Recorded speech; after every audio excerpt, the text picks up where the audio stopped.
ममता बनर्जी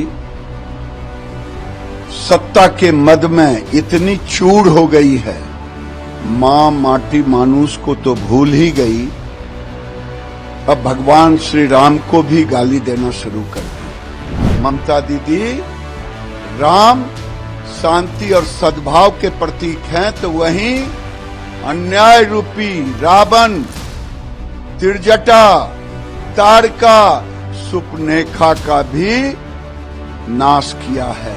अब बंगाल में अन्याय रूपी रावण, तारिका, सुपनेखा का वध होना तय है। ममता बनर्जी कहती है मां, मानुष और माटी बंगाल, लेकिन ममता बनर्जी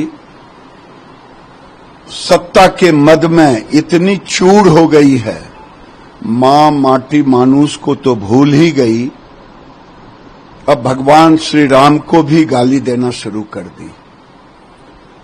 आज बंगाल में डॉक्टर बेटी के रूप में निर्भया की फिर से उसके साथ जो दुर्दांत अपराधियों ने सत्ता के संरक्षण में बलात्कार किया, निर्भया के भी याद को भी कम कर दे रहा है। साथ ही साथ अभी खबर आई है, एक युवक का सर भी कटा मिला है। ममता दीदी, राम शांति और सद्भाव के प्रतीक हैं, तो वहीं अन्याय रूपी रावण, त्रिजटा, तारका, सुपनेखा का भी नाश किया है। इसलिए अब बंगाल में अन्याय रूपी रावण, तारिका, सुपनेखा का वध होना तय है। राम सद्भाव के प्रतीक हैं। आप मां माटी और मानुष भूल चुकी हैं। कोई और सांसद है?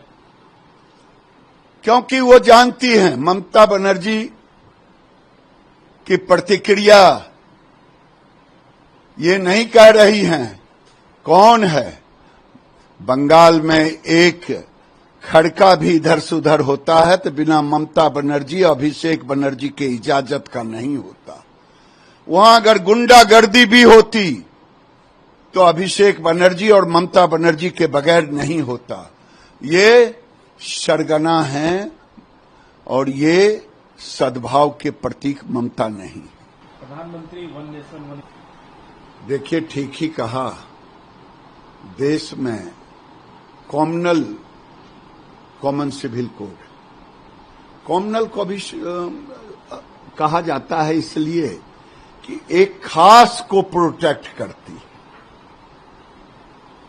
आजादी के बाद से हिंदुओं ने, सनातनियों ने बाल विवाह जैसी जो हमारी विसंगतियां थी उसको हमने समाहित करके भारत के संविधान में भरोसा किया। लेकिन ये कॉमन सिविल कोड शरिया कानून को जिंदा रखा, 3 तलाक को जिंदा रखा। धन्य मोदी जो उसको खत्म किया, नहीं तो ये तो कांग्रेस साहबानों केस में क्या था, ये कॉमनल यूसीसी था। अब आने वाले दिन में सेकुलर यूसीसी की जरूरत है देश को।